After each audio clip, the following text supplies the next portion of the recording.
Literature's power comes from its ability to see not just from the eyes of the hero, but the villain too.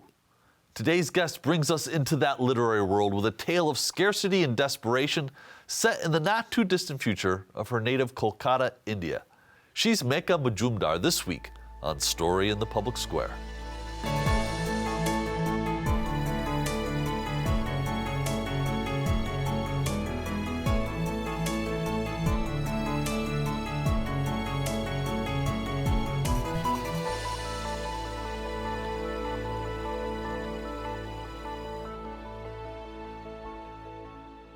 Hello and welcome to Story in the Public Square, where storytelling meets public affairs. I'm Jim Ludis from the Pell Center at Salve Regina University. And my guest this week is a remarkably talented writer. Megha Majumdar is the author of a highly acclaimed new novel, A Guardian and a Thief. She's joining us today from New York. Megha, welcome. Hi, Jim. Thank you for having me. It's great to be with you. And your first book, A Burning, was tremendously well received as well. A New York Times bestseller, nominated for a whole raft of literature's best prizes. Does that kind of success on a first novel make it harder to write the second novel? You know, I've been asked this question, and I completely understand the perception that there might be pressure on you to then write, something bigger and better than the first novel. But it's so difficult to get attention for a book. So I felt that getting any attention for my first novel was really a gift. And I took it as encouragement. So for me, it felt like a really positive boost. So validation. Yes. Yeah. So in reviewing A Burning, James Wood in the New Yorker said, quote, that your spare plot moves with arrow-like determination. And I think you probably could have said the same thing about A Guardian and a Thief. Where did you develop your own literary style? That's a great question. I pay attention to what excites me in other kinds of stories, and that includes books, that includes some childhood influences like Nancy Drew and Sherlock Holmes, and it also includes movies and television. I am fascinated by the work that it takes to move a reader through the world of a book and keep them feeling exactly what you want them to feel, to keep them entertained, and to put before them a very serious intellectual question. So that's what I tried to do with A Guardian and a Thief. Are there devices that you... So one of the things that struck me is that in that first chapter, I'm already into the world that you're creating. How, as an author, do you invite somebody into a city that's foreign to me, that I've never been to, but I'm already picking up on the vibrancy of the city and the challenges? How do you bring the reader into that world? I'm so glad to hear you say that. The book is set in a near future Kolkata, which is my hometown. So one of the things that I really paid attention to was, how do I bring Kolkata into the book in a way that doesn't feel like I'm only paying attention to geographic details, but that I'm paying attention to the emotional texture of the place, right? I am so aware, for example, of how funny people are in Kolkata, how much they laugh, and they laugh because they have daily problems and frictions that they deal with. So I wanted to bring that texture of neighbors laughing and chatting and making jokes into the book. It's also a hub of arts in India. So I wanted to bring in, for instance, somebody playing the flute on the street, somebody selling a painting on the street. So that emotional texture of the place hopefully makes it really specific and allows the reader to feel I'm not just in some faraway region, I am in this specific place. So let's maybe talk a little bit about the book very generally. This is, it's part of Oprah's book club. It's a New York Times bestseller already. It's a finalist for the National Book Award and the Kirkus Prize. It's been longlisted for the Andrew Carnegie Medal. And Stacy Schiff, who's been on this show, likened it to the work of Cormac McCarthy. Why don't you give us a quick overview to give folks a sense of what it might be if they pick up a copy of A Guardian and a Thief? I love Stacy Schiff's work. She's So when she tremendous. sent in that praise, that was beautiful moment for me. A Guardian and a Thief is a novel which is set in a near future Kolkata, India, which is the city where I grew up. And in this near future city, which is wrecked by the effects of climate change, there's a food scarcity, there's extreme heat that people are dealing with. In this environment of crisis, two families who are seeking to protect their own children come into conflict. And it is a book which is interested, like I said, in food, in climate change. It's a book which is interested in migration. One of the families is scheduled to move away from Kolkata to Michigan in 7 days. So the clock of the book is it unfolds over 7 days. And it's a book which is ultimately about being a parent, being somebody who loves a child. How far will you go to protect that child? You know, the central conflict in this is between these two families, but in particular between Ma and Boomba. Boomba. All right, Mhm. and tell us a little bit about their characters and the conflict that drives them together. Ma and Boomba are two guardians. Ma is a mother. She belongs to a middle-class family in Kolkata. She works as the manager of a shelter. And she is also, and this is not a spoiler, it's revealed on the first page. She has also been stealing from the shelter to support her own toddler daughter and her elderly father. So Ma is a woman who is driven by the need to protect her child, protect her family. At the same time, she is no saint. And Boomba, who becomes her adversary in this novel, is a young man from a village several hours outside of Kolkata. And this young man is also trying to protect his family. He has committed a big mistake in his village that he's trying to fix. He's trying to protect his toddler brother and his parents and bring them over to the city. So both of these characters, Boomba and Ma, the older brother and the mother, are guardians. They are both acting from places of love, but they find themselves in very morally murky situations where they have to decide, who am I? Am I the person who is going to do unethical things for love? Am I the person who believes my ethics are essential to who I am? And how fast can I hold to my ethics in a time of crisis? You know, so a few years ago we had a Tsar Nafisi on the show, and we talked about one of the radical elements of literature is that it breaks down the barriers between heroes and villains, and you begin to see not just the hero's perspective, but also the villain's perspective. I have a hard time identifying a hero and a villain in this book, and I wonder if that was intentional, if that duality, if that complexity of that dynamic was part of the point. Oh, absolutely. Well, thank you for reading with so much care and attention and really picking up on that. That is one of the big questions that I wanted to pose in the novel is that is there such a thing as absolute right and absolute wrong? Are we able to live in our current world without crossing the borders between right and wrong every single day?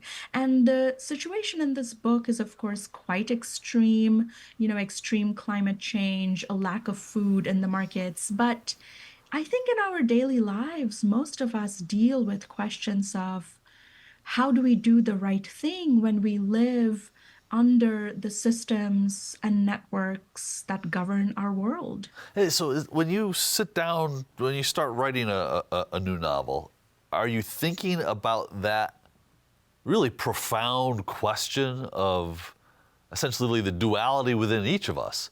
Is that the intention when you're writing the book, or does that emerge from the creative process? For me, I come to a novel because I am obsessed with a question.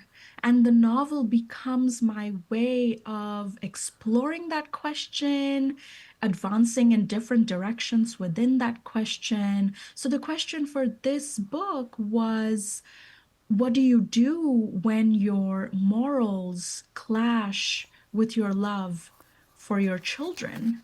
And I found that I could not stop thinking about this question. It was a question that drew me deep into this book and ultimately helped me conjure all of the characters and this whole world. And I think, stepping back for a moment, fiction is that place, whether as writers or readers, I think fiction is that place where we all come to ask the questions that matter to us.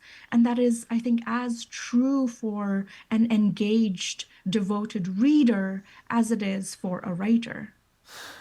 So one of the um, parallels in the story between Ma and Boomba, Ma is trying to leave Kolkata. She's got her documents. She's trying to leave. Boomba's dream for his family is to be able to settle in essentially the existence that she's trying to flee. What does that duality tell us about the lived experience of people, and what does that tell us about the different perspectives that we all might have on a similar, identical in this case, reality? You are one of the very few people to bring up that parallel. So thank you again for reading with so much attention and so closely. You are exactly right that there is a parallel here. The middle class character of the mother, Ma, she is trying to emigrate from the city, which is its own rescue and place of refuge for the villager. And through that parallel, I wanted to look at questions of class and resources in climate crisis. Um, who will be able to escape? What will escape and rescue look like? How will our different means and resources determine what kind of life we're able to not only reach for, but even dream of? I think that it is so heartbreaking to me as the writer that Ma considers this devastated city bad enough to flee from, whereas Boomba, the villager, thinks, oh, this is where I will be safe because in my village, I don't even have a safe, dry place to live. You know, the we talked a little bit about how you've got a central question that you're thinking about. Do you develop a character study before you start writing? How much do you know about the characters? In this case, Ma and Boomba, or Dadu, Ma's father. How much do you know about them before you start writing? I have no character sketch. I have heard of writers who develop a life story and they know exactly what the character likes to eat for breakfast. I have nothing like that. I have a sense for the question that the character helps me ask or the issue that the character helps me explore. So, for instance, Dadu, the grandfather in this book, brings a different opportunity for me to look at the city of Kolkata. He is somebody who loves the city. He loves how funny it is. He loves all the conversations he overhears when he's out. He really has a poet's soul. And through that character, I was able to explore the delight and joy of life in Kolkata because I never wanted to paint the city just as a wreck or a place where there is nothing lively or beautiful happening, because that's not true at all. So, that is a character who helped me approach that element of the city. So, I think about something at the very core of the character, and I was just about to say person, the core of the person, but the core of the character. And I think about, well, what is this person motivated by? What does this person notice?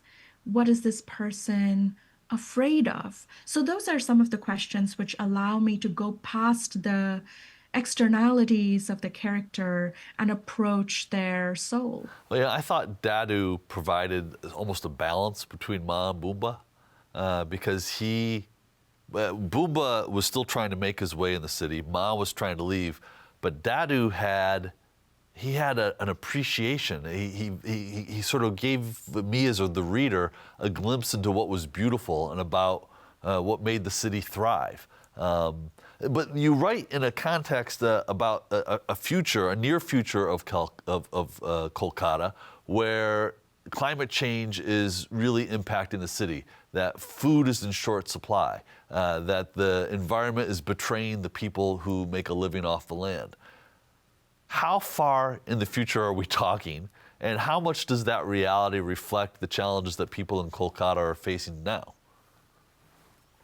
That's a great question. One of the roots of this novel was reading a climate change report which made quite grim predictions about the future of Kolkata. It talked about how Kolkata has already grown hotter and will grow hotter.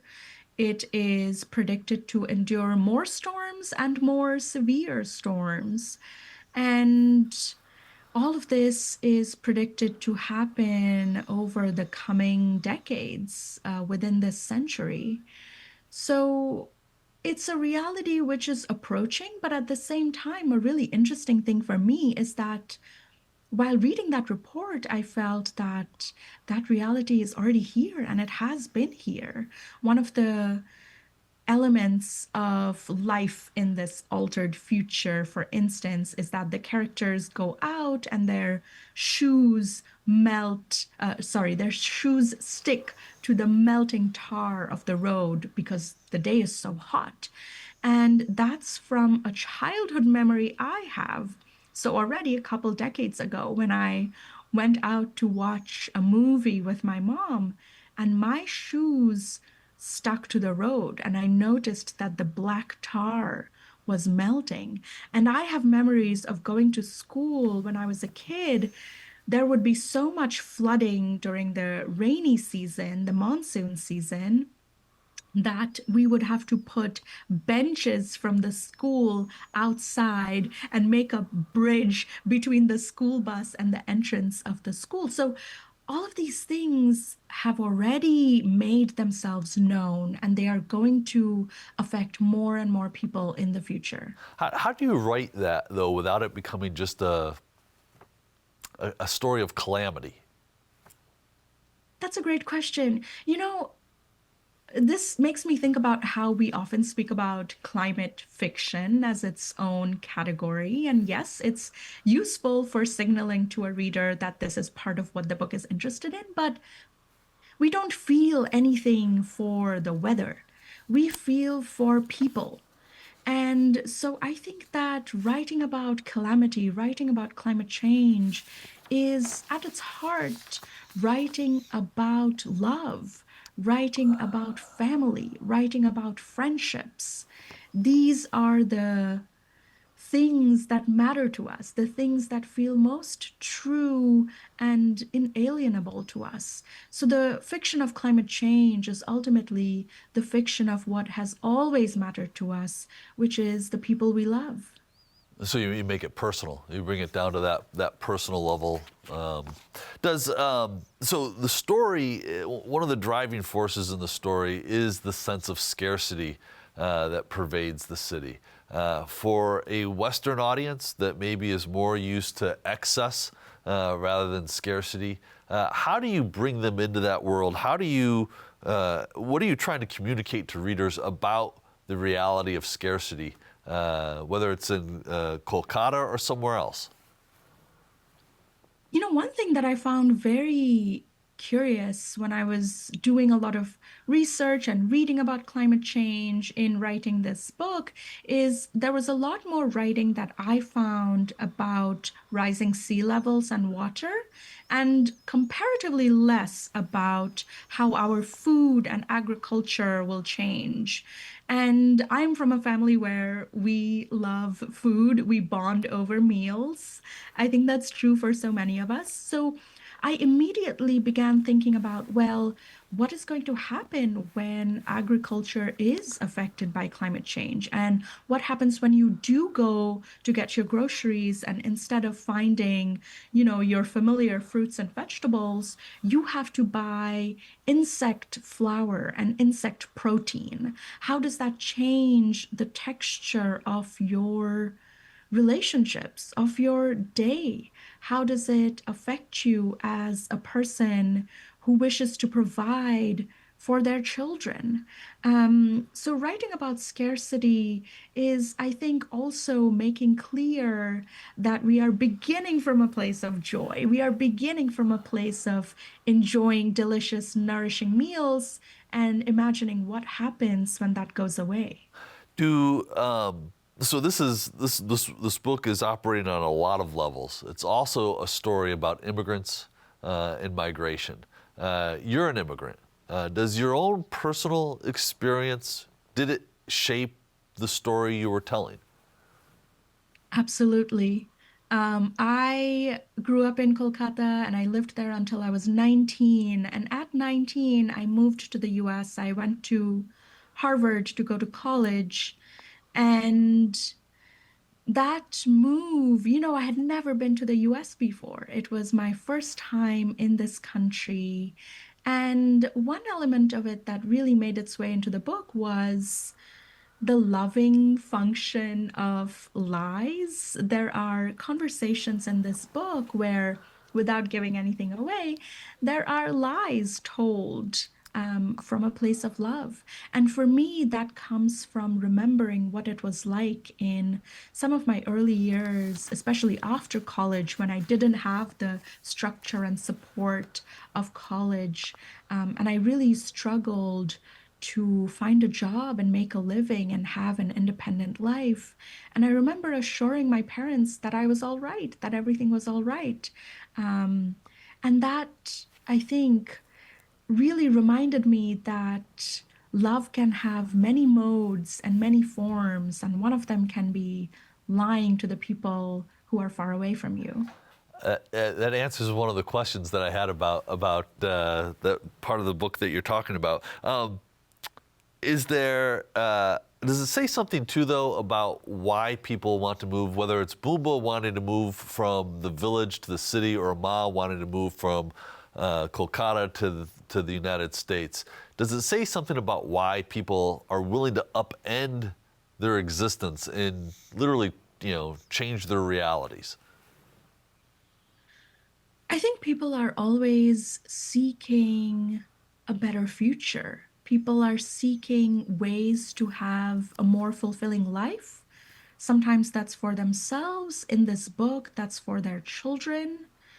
People are always looking to places where the systems are friendlier to people. They are looking for places where they can get a better schooling, where the markets still have food available, where the air is clean, the water is clean and potable.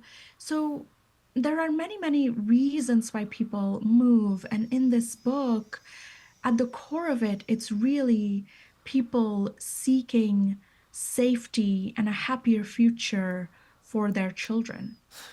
So we've got a couple of minutes left here. I'm wondering, is there something at the end of the book, after reading it, that you hope lingers with people, lingers with the reader?